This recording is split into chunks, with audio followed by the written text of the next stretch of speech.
मित्रों, भारतीय जनता पार्टी की राष्ट्रीय कार्यकारिणी और राष्ट्रीय परिषद की 3 दिनों की महत्वपूर्ण बैठक दिल्ली में 1 मार्च से शुरू होने जा रही है।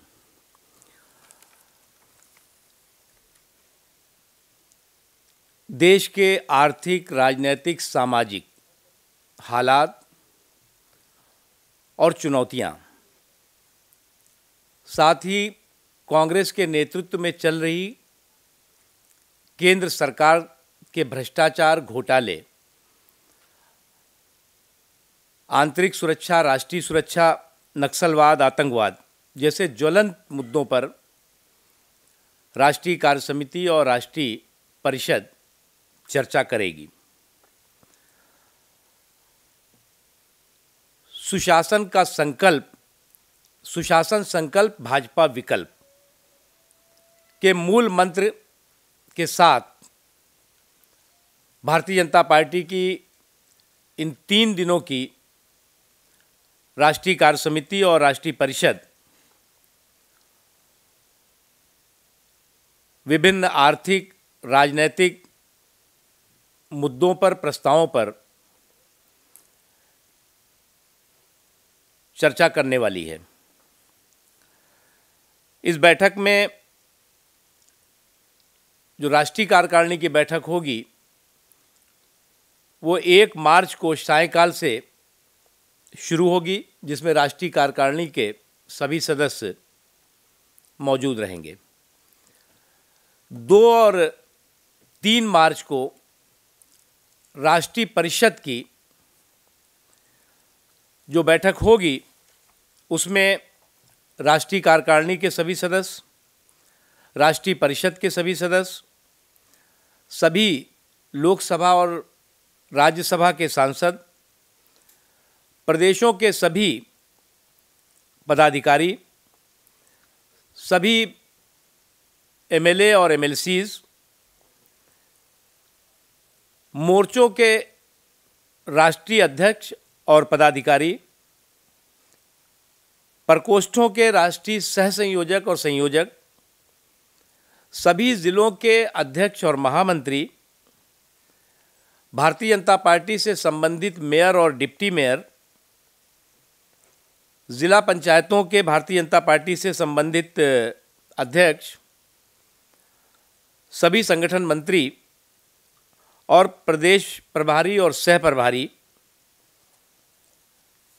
इस 2 दिन की बैठक में भाग लेंगे। तालकटोरा इंडोर स्टेडियम में जो बैठक हो रही है उसमें हमारे सभी भारतीय जनता पार्टी के मुख्यमंत्री, उप मुख्यमंत्री शामिल रहेंगे। पार्टी के हमारे तमाम वरिष्ठ नेता शामिल होंगे।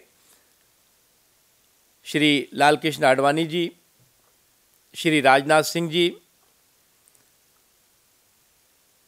डॉक्टर मुरली मनोहर जोशी जी, श्री एम वेंकैया नायडू जी, श्री नितिन गडकरी जी, श्रीमती सुषमा स्वराज जी, अरुण जेटली जी सहित सभी पार्टी के वरिष्ठ नेता इस बैठक में शामिल होंगे।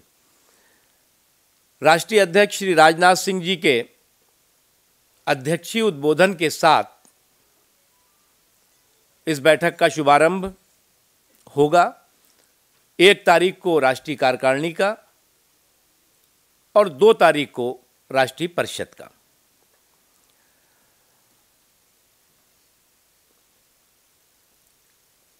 आज देश में जो हालात हैं और चुनौतियां हैं,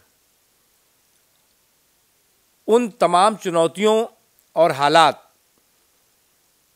के बारे में पार्टी के ज़मीनी स्तर पे जो कार्यकर्ता हैं, जो पदाधिकारी हैं, उनका जो आकलन है उस बारे में भी वो अपनी बात रखेंगे। साथ ही हम इस वर्ष को चुनावी वर्ष मानते हैं।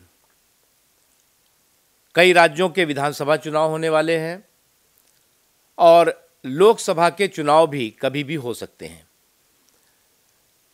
चुनाव की रणनीति पर भी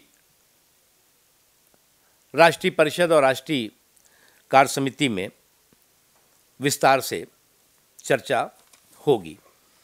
मुझे इतना ही कहना है। इसमें आप लोगों को किसी को कोई प्रश्न करना है तो बता दें।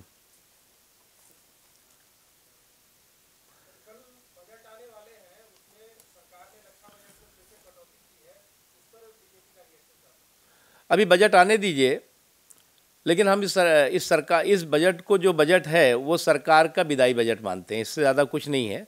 लेकिन बजट आने दीजिए, क्योंकि जिस तरह के संकेत हैं और जो पिछले 9 सालों से जिस तरह से इस सरकार ने देश के अर्थव्यवस्था को, देश के हालात को बद से बदतर बनाने में महत्वपूर्ण भूमिका निभाई है, उससे हम बहुत कोई उम्मीद नहीं करते।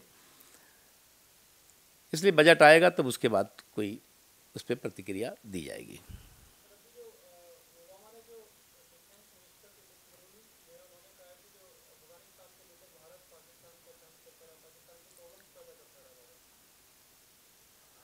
इस पर शायद यशवंत सिन्हा जी ने अभी कुछ टिप्पणी की है।